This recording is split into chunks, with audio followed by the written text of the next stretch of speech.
Mesdames et messieurs, bienvenue à bord.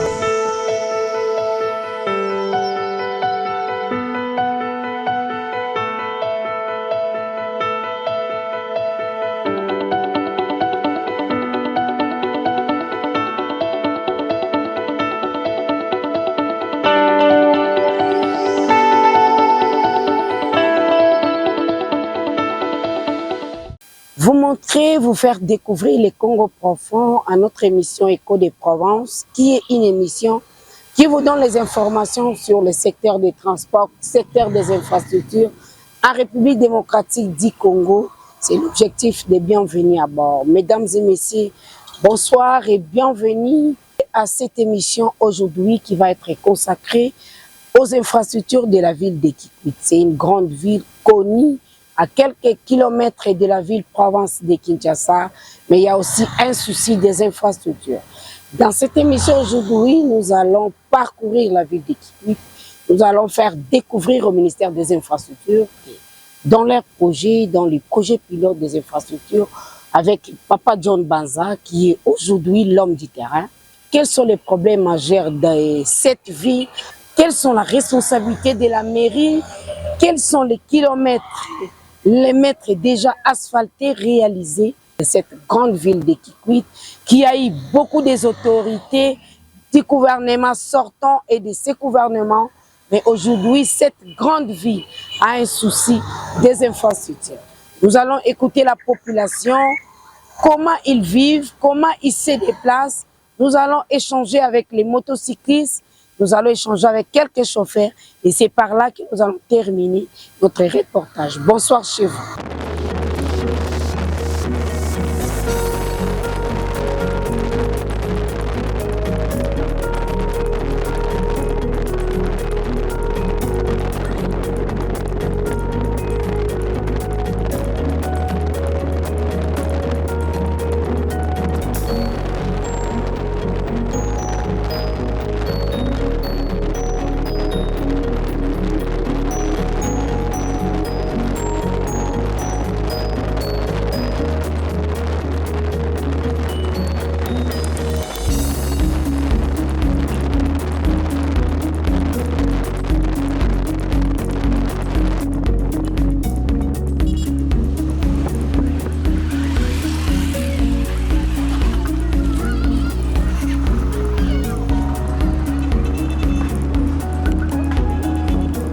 Voilà, fidèles téléspectateurs, dans le but toujours de vous faire découvrir la ville de Kikwit dans son secteur des infrastructures.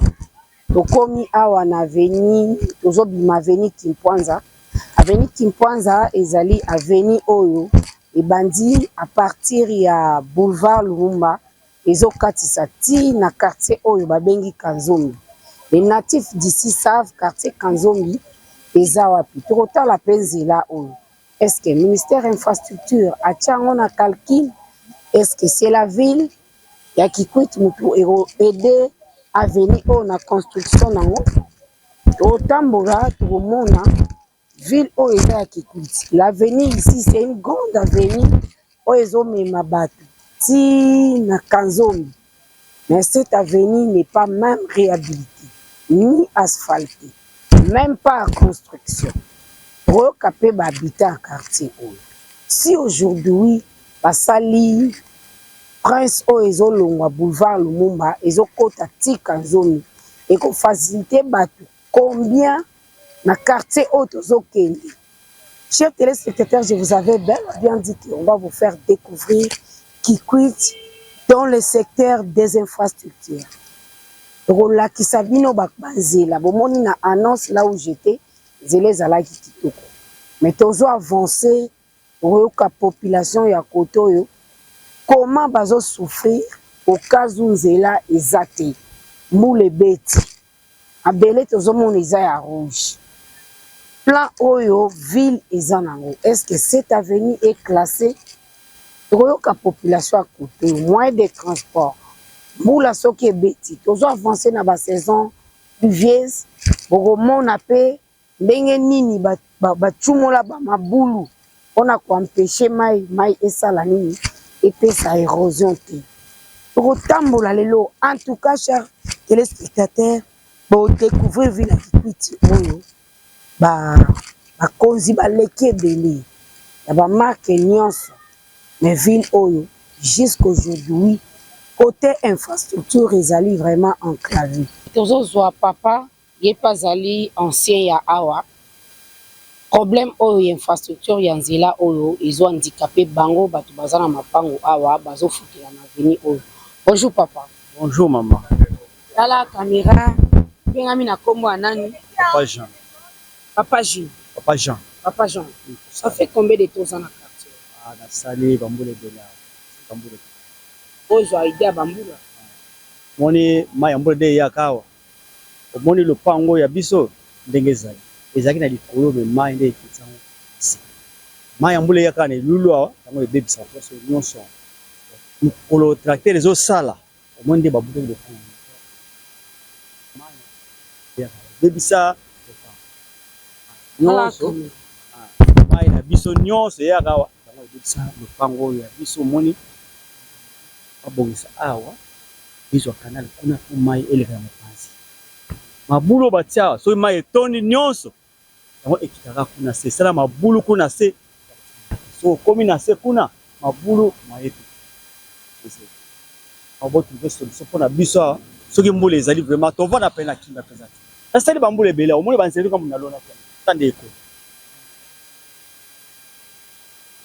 kuna mai soki ekoti bona lopango ekiteli ti bandeko baza na se wana ba mapango to kiti na se wana komona bamusu bamendo lotezo bamendo manza to bapanzi bandako mpona mai ya mbula yaka wana lobi soki moye ezali babongisela biso mai toza na elanga etikali moke mbula ebanda mais misala ezosala mata ela yango bozwa solution mpo bosalisa biso mikolo etikali ya kotanga mpona mai ya mbula ni soki mbula deja ebandi tozaka na kimia te bato mozo kote babandi kolonga deja na bandako abandi kopaza bandako na mwase wana deja soki moye ezali bakonzi ya mboka batalela biso vraiment po babongisa biso mwasi po babongisi nzela oyo ekozalisa boulevard monene ntina mai kamanimani kuna babongisela biso nzela po batiki biso na mwa mbula okonyoa donc eloko nazalaki nango yango wana toza na balabala Kimpwanza toza na kaka Kimpwanza toza na baba Kimpwanza toza na Kimpwanza ubongisa biso Kimpwanza ila kama mani kozala koto kitoko boulevard makasi nde ozomona dara pour city na maya po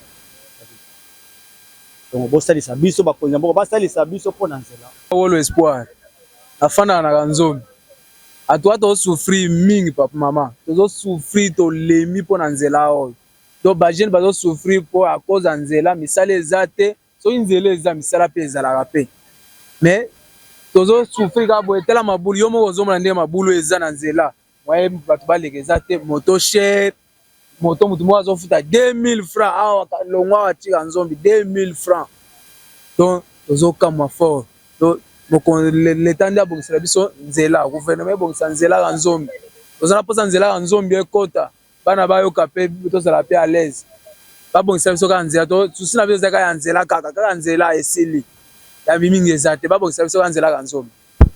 Voilà, nzela ka nzombi ezalaki lancé, il y a un honorable qui a parlé même pour ça na kati ya parlement mais jusque là nzela wana ba financé te papa John Banza toki okoki kotiela bana Kikwiti nzela ka nzombi na ba projet na yo pilote au bamona pe quand même clair quitter 2000 aller pour obima centre-ville ya Kikwiti na cité na Kikwide précisément ozonga pe kanzombi ofuta isusu ozonga susu ndako na kanzombi il faut futa isusu 2000 4000 et wana na situation normale so mbule beti ou bien il fait tard 20h 21h donc c'est 5000 4000 alors situation za passe bana Kikwiti bazo lela batu balingi koloba te balobi mingi meleze naebisi bango papa John Banza aozwela bino solution ya nzela oyo. Bonjour papa. Bonjour maman. Tala caméra obengami na kombo nani? Ngana bengami na kombo ya Kambango Milo. Ozovana wapi na Kanzombi? Na vanda na Kanzombi. Voilà. C'est l'avenue Mbata 14. Tozana ko regretter makasi pour na ville na biso na na Kikwit. Na ville oyo toza na 4 communes. Na 4 communes Kanzombi eza na 4 ya commune à Luke.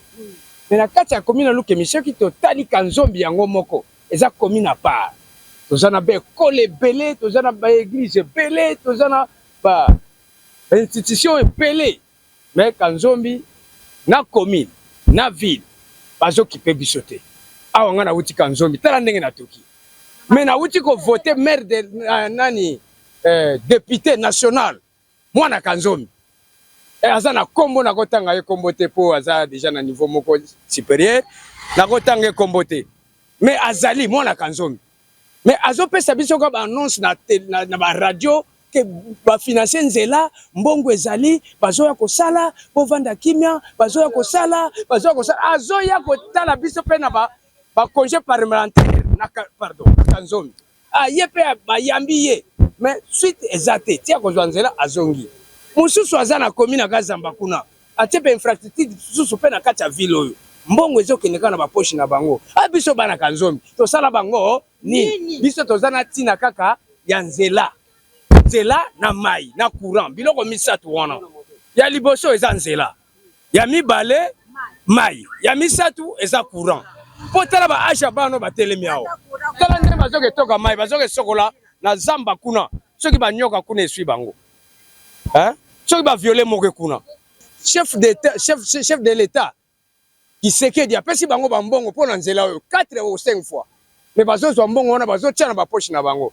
e bongo ye mutu azopesa bango mbongo aza mutu pamba obi aza zoba na bango biso to souffrir awa na nzela tala na ba moto na ba mama tala ndenge batelemi moya koleka izate mabengi par-ci par-là tozo tambola makolo kanzela muke boye mutu kezate velo ekoleka te moto ezoleka na te bana mike po akita na nzela wana fuko tombola ye ba mama ya ba veuve pe bazali po aleka na nzela oyo fuko mema ye mais sikoyo ba député na biso to voter massivement pe ba bimi baza misatu na ville ya Kikwit toza na 3 chaises la députation nationale sans compter députation provinciale mais to pesi bango ba voix wana banda bazwaka pouvoir na lelo gouvernement ezofuta bango siko bango bakozongisa retour te pa na biso pe bato votaki bango bazoya ba congé parlementaire tozomona te eloko te kaka baye bazolala na botel bazomela ba bière bazolia bien biso bazoleka na ba veste biso yo souffrir ce n'est pas normal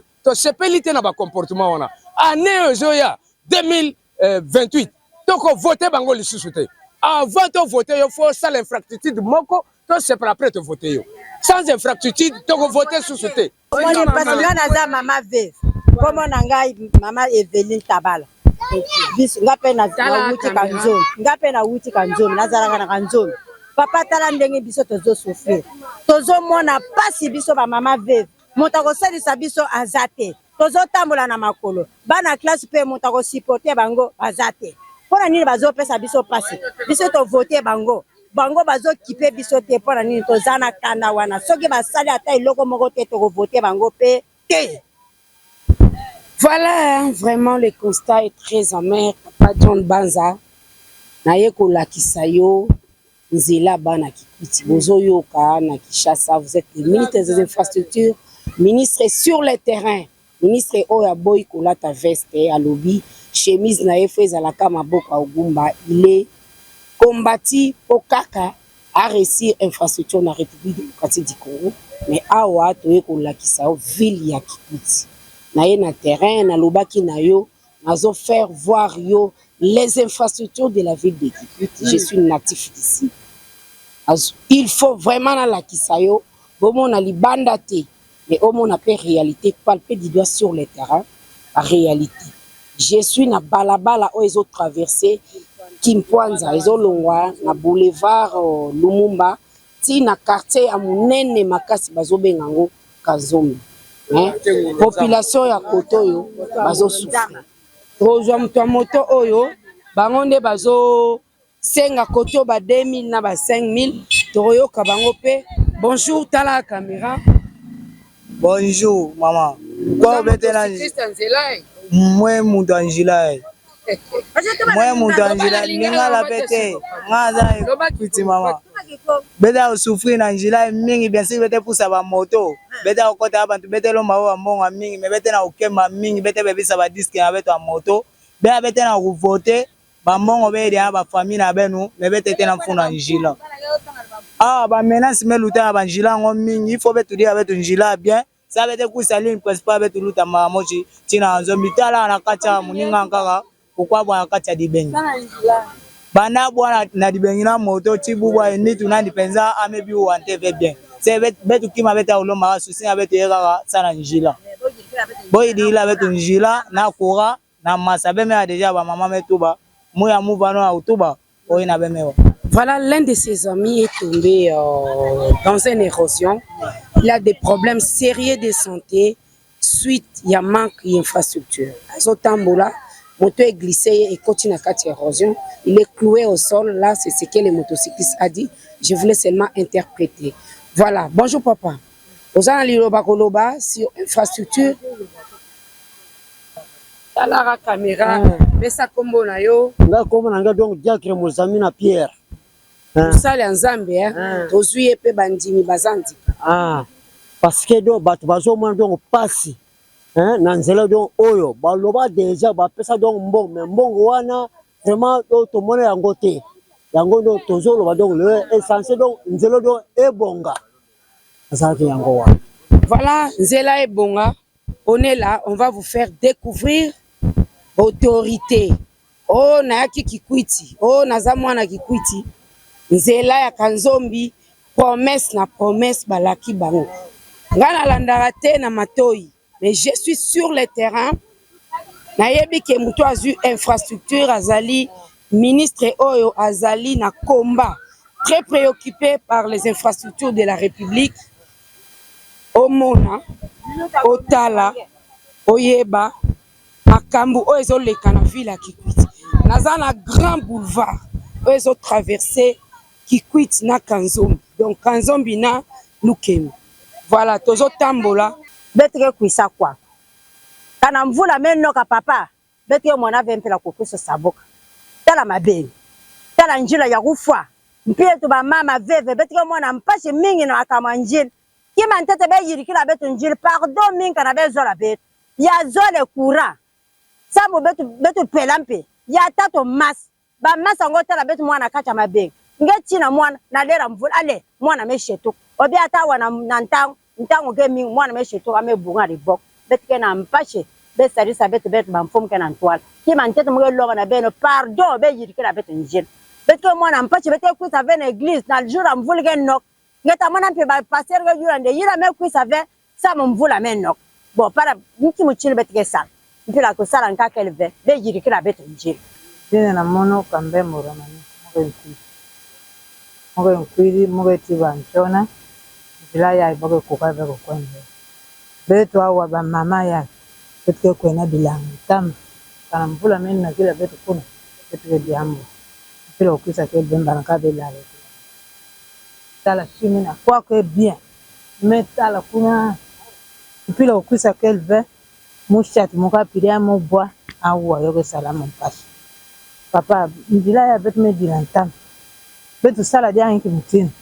Ben na mtoal be yirikila betu njila. Betu mona mpi mutina bako ekankake moha. Elle a bien dit qu'elle a glissé une fois. Elle a eu un problème dans son colonne vertébrale. Il y a un souci pour marcher. Il a des enfants chez elle. Ils sont des orphelins. Elle-même, elle est veuve. Mais jusqu'aujourd'hui, elle part au champ très loin. Mais pour revenir au champ, s'il plaît, il y a un souci des fois. Elle dort au champ avec ses amis. Chers téléspectateurs, comprenez l'émotion de la vie. On a eu beaucoup des autorités provenant de cette province, mais toujours enclavées. Papa John Banza, le ministre des Infrastructures, là-bas na Equity. Parmi les projets pilotes, Soki Okocha Tanzela Kanzombi, très important. Bonjour. Papa. Oui, maman. Comment on a papa tia pouille dedans. Voilà. Inquiétude na yo zanini. Rapport ya nzela oyo. Ti lelo na Equity. Inquiétude ezali makasi. Oza parmi Kanzombe c'est la population qu'on est que belego c'est la côte commune à part mais tellement les koki ko c'est la communauté pour zela ezalakate de libérer pas de part et d'autre de ceux qui kambule beti ha biso moeto in the ville et ça était parce que ville et ça place sur la coopération biso so ba ambila to sala ko to lo ba lipa ya olia moyo ko kata et ça était biso ba coopération ya bule beti kana 0.4 to commune susi bana bala lizala au moyo kata beti libanga et wazalate yango susi biso vraiment ba consiba tal la biso zela oyo toujours c'est le makasi te kaka ba bongisa biso zela Kanzombe et sili les restes qu'on a to wazalate ban fandra bango c'est 100 ans mais biso kanzela c'est ça notre souci et là monsieur ça te bonjour comment on est ça Roméo Malonga siko biso ne toza boye toza ba peuple toza na pouvoir monter ko sala onzela o botolela toujours to lela to lemba na biso tout ne to aboye ono surtout to sala eza pour na bénéfice à mboka non celui to na cité boye singa nzela eza bien mboka eza bien tala to na problème mama ikura yango tikale chanjo to sala biso la mboka ko lela eza la sensité ya loba mingi eza te to lemba na biso ba konzio chaque année to voter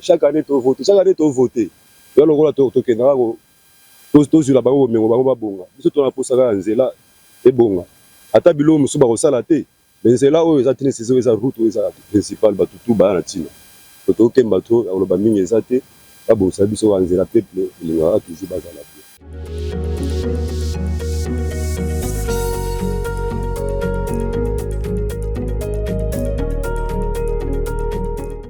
mai na biso yo lokemiti na kwilu wana eza donc eza munene ya Kanzombe donc Kanzombe eleki kitro na munene eleki cité open na munene po munene cité pe eza lokemi na lunawa mais munene ya Kanzombe eza lokemiti na kwilu kuna donc Kanzombe yango moko eza commune mais ba konzila biso ba linga biso te baza mitema mabe o mbala liboso machine ya isala nzela oyo awa so papa Silva oyo te mbele biso na cité to kendaka te asala kana pa okaka ye moko pe mutu mosute do ba konzi lukuta mabe baza mitema mabe be ba peso pasité po ya kotambola na micro awa ya radio na biso soki nini mais vraiment lukuta mabe so be Silva oyo te ye wana vandi wana donc azo sala du matin so na pa okaka ye moko pe mais combien bazo finga ye awa vraiment ye wana vandi aza témoin na biso pe ba sala nzela to mona donc ikutro no zo mona ikutro pe ezalaki enclavé nzela ezalaki te to ba sali nzela oyo mais biso to zala bien na bien batie la biso kurate batie la biso maite basala nzela to mona na suki wana voilà hein, naza vraiment likolo érosion bino mo bozo mona etikali quelques semaines boule banda mais maintenant awa derrière moi là j'ai dit j'ai trop de prendre quand même les images de voir l'érosion en question c'est à 2 mètres et buka lisusu mwa place ango oyo population ezomeka ko traverser ata Kanzombe ya pamba po bakoma na centre ville ya Kikwit awa vraiment le constat est très amer nalobaki funa ya sur le terrain o balancer nzela Kanzombe awa naza na terrain nzela moko ya Kanzombe nanu batikali ko lancer te awa eza pe ata na travaux moko te ya malunga o eza effectué eza kaka na bérosion et il y a un monsieur oyo aza na bonne volonté na ye yenda bongisaka nzela awa papa Sylvain bazobenga ye bokomona ye na babilili yende mutu azotiaka mwa bapau na ye il s'est porté garant po abongisa mais maire de la ville pe na côté na ye aza na mwa quelques réalisations que vous allez découvrir oyo pe azosala na compte ya ville mais oya Kanzombe ezosenga gouvernement central papa John Banza lelela mama Judith population elobi bayaki awa yo oyaki awa na kati ya Kikwit olakaki bango nzela oyo bakobongisa voilà tozosenga na bino bana Kikwit baleli bula soki ebeti moye batraverse Kanzombe eza te bao bana Kanzombe moye baya centre ville érosion etikali 2 mètres je suis devant l'érosion 2 mètres et buki nzela nyonso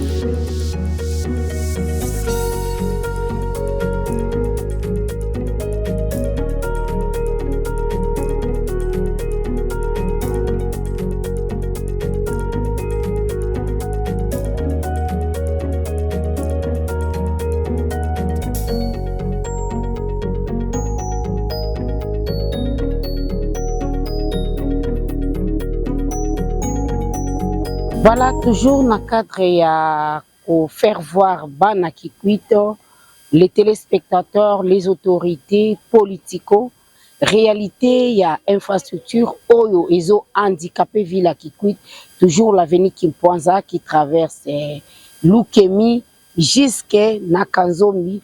Tukutaina papa Jean-Pierre Oazali, président et en notabilité à Kikwit, il s'appelle Jean-Pierre Massala. Azali pe Mouto a travaillé dans la mairie pour l'émergence de la province, le maire de la ville se bat lui-même aussi pour que la ville est comme quand même stable. Mais lui aussi particulièrement, il est l'habitant de cette avenue, handicapé pour aller à Kanzombi. Bonjour papa Jean-Pierre. Bonjour maman journaliste. Vous allez bien? Je vais bien maman. Masolo Kikwiti, qu'est-ce qu'on peut retenir de cette avenue très handicapée? Oh, maman, la question bien posée. Cette route nous pose de grands et de sérieux problèmes. Pourquoi je dis cela? Cette route, la mairie s'est donné corps et âme ces derniers temps. Il a envoyé l'office des routes, il a donné du matériel au cantonnage manuel, mais ça ne tient toujours pas. Il faut que le gouvernement central intervienne dans le plus vite possible parce qu'il y a une dégradation majeure. Vous-même, vous vous êtes rendu compte sur terrain. Vous aviez vu des érosions qui menacent déjà cette route ici.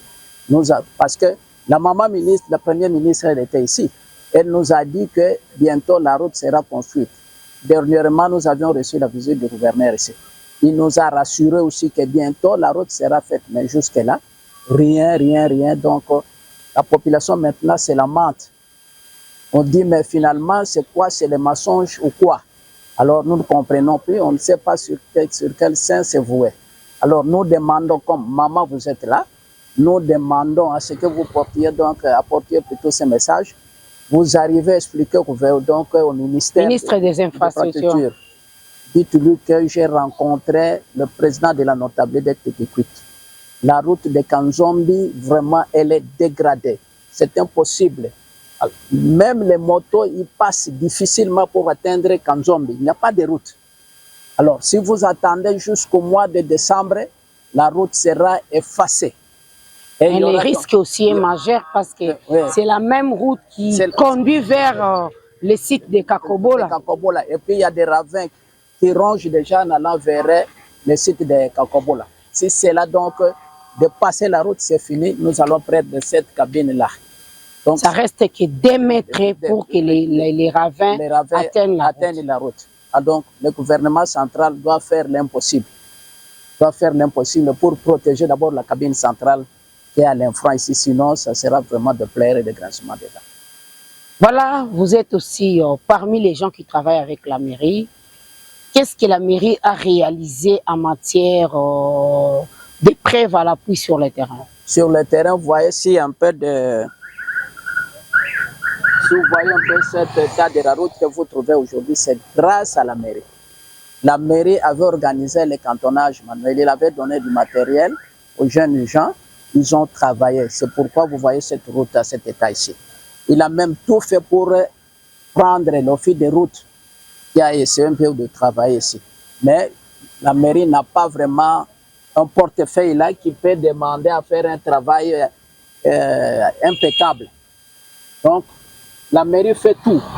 Mais le problème, c'est quoi? Ce sont des moyens. À son niveau, il n'a pas vraiment un portefeuille là consistant. Il faut que le gouvernement central intervienne. Ça, c'est un travail du gouvernement central. Oui. Alors, nous devons dire la vérité que ça, c'est le gouvernement central et non la mairie. La mairie, avec les moyens, d'abord, il fait ce qu'il peut faire à son niveau.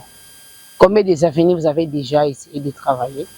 Nous avons l'axe Kimpoanza, le pont Lukemi, Kanzombi, et puis le pont Kwilo. Alors là, de l'autre côté, la mairie a essayé un peu de travailler sur l'avenue Lukengo, et à Kazambo aussi, il est en train de travailler jusqu'aujourd'hui. Donc il faut que quand même le gouvernement central arrive à comprendre que la mairie n'a pas d'effort consistant. De toutes les façons, ils doivent intervenir. Sinon, il y aura beaucoup de quartiers qui seront donc enclavés. Donc, pour ce, comme vous êtes la maman, apportez ces messages au ministère des Infrastructures à Kinshasa. Sinon, ça sera donc un travail bâclé parce que la mairie a fait à son niveau ce qu'il pouvait faire. comme Papa Banza est l'homme du terrain, je sais qu'il s'est dit, il s'est décidé de ne pas porter la veste.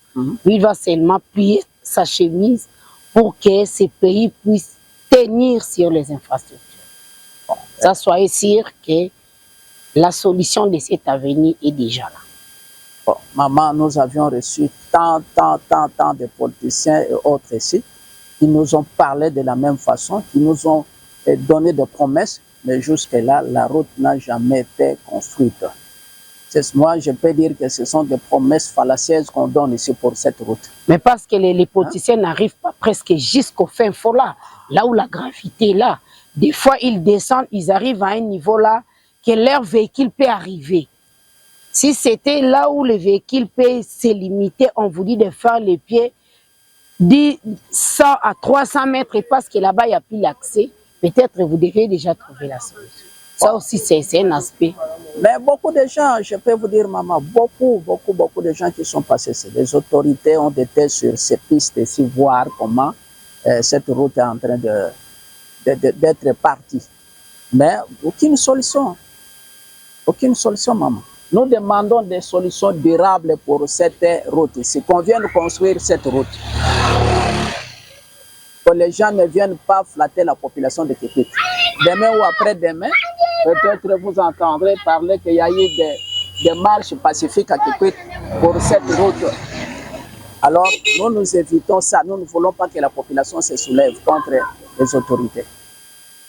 Parce que cette route a été vraiment promise par les autorités. Nous viendrons travailler.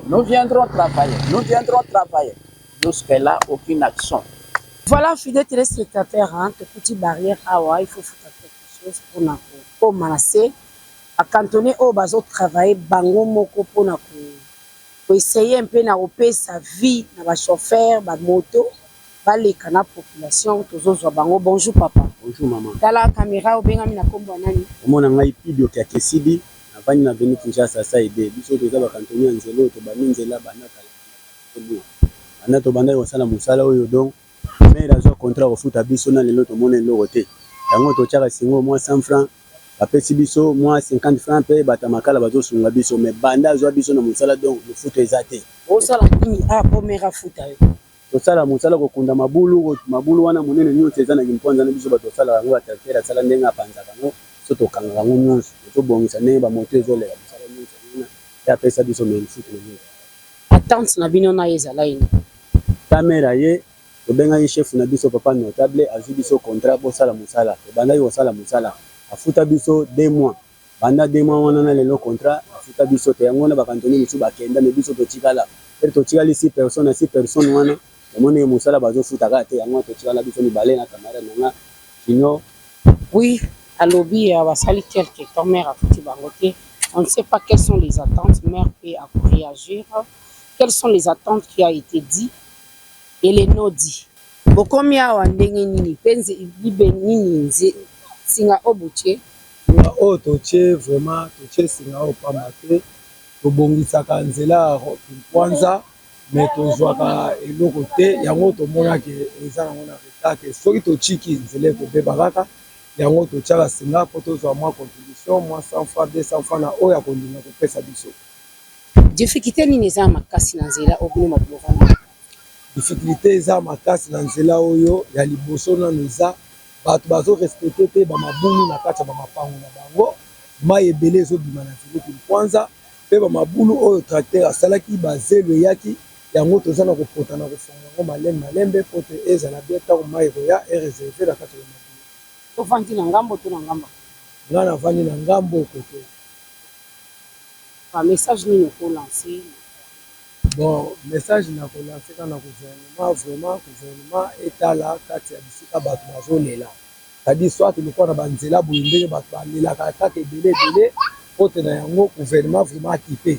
Soki amoni ke bamashini mpe eza na retard eza normalité eza bien akotia akoengage bato mais azokipe bango proprement bakomona kaka no banzela ekozala yango normal mais soki anéglige wana nde ekozala na mwa ta okomona ke bato mosusu bazozwa fatigue ya kosala yango po mwani mpenza te mais soki azoréalise ke non apesi mwa ta ke non natie 50 personnes obe 20 personnes batalaka nzela mais azo réaliser le foot na bango ata na 10 francs et kozala bien vraiment nzela kozala kaka ndenge eza ti tango ya koyaka kobongisa ngo seko na seko mais soki nzela ebonge monte ke yo mosala esili te mosala ekosila te kutu wana eza développement kitoko po te tokozala na bafacilité tozomona bato oyo tolingaki tomona te bakozala na facilité komona bango na nzela bamisusu mpe bakoya kotia babutiki bamagasin badepo babiloko ebele ebele bakozwa bato na misala.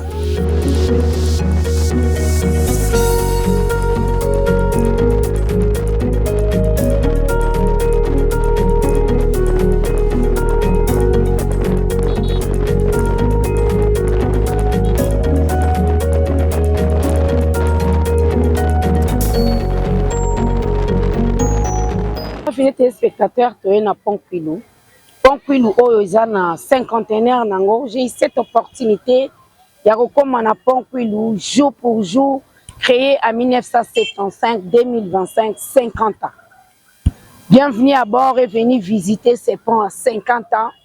État nango ezali vraiment intact, mais soit qui moi problème grâce il y a mauvais état yanzela kanzombi. Oyo esalaki ko handicapé. Pont oyo par rapport ya mai oezoya ezalaki canalisé te. Il y a eu l'érosion ici, mais grâce à la mairie, érosion oyo maire de la ville a kundi yango a créé ba caniveau pour bana kanzombi na bana ya pont ba se retrouver. Bana kikwiti baleli. Bokonzi ya mboka mama Judith salela ba onzela kanzombi nzela kanzombi yango to komi koto yo na côté ya Pont Kwilu. Nzela oeza devant moi, vous allez voir ça dans les images, bien que c'est un début de marché et que ti kanzombi et puis ça va traverser na pont Lukemi oyo eza kuna comme kaka d'érosion. On vient de là, binomo bomoni d'érosion ndenge salemi baleli. Soki mokonzi ya mboka ba l'étude oya ki kosalama sur le terrain jusque là, vous avez suivi les notables qui a dit que rien n'est compris sur le terrain. Et sa division ya mérité muteko sala musala oyo parce que eza coûté ezo senga kaka gouvernement central. Les experts étaient descendus sur le terrain pour trouver la solution, mais jusque là bana kikuti balobi ata solution moko sur le terrain nanu ba monité. La pluie arrive à quelques semaines. Où seront les Kikitois qui habitent Kanzombi? Bon monité que ba perdre souci à voter ba autorité parce que bazo occupé bangoti.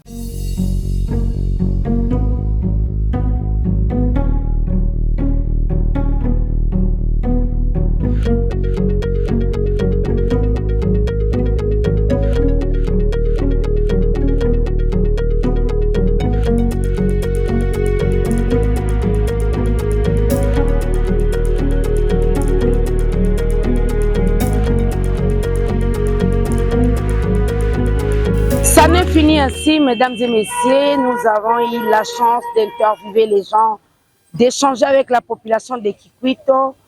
C'est par là que nous mettons terme pour aujourd'hui. Le constat est très amer, inquiétant. Nous avons échangé, nous avons vu avec les images comment les fils et filles de Kikwito vivant à Kanzombi souffraient. Mesdames et messieurs, la balle est lancée chez les ministres, chez les maires de la ville, la première ministre et le président de la République qui est garant de la nation. Obana Kikwiti bazwata moyen ya koseka baleli mingi. Quant à moi, restez branchés sur la RTGA. Je vous retrouve la semaine prochaine avec un autre numéro qui sera toujours Kikwit maintenant au port. Voilà, d'ici là, portez-vous bien et bonne suite des programmes sur la RTGA. Au revoir.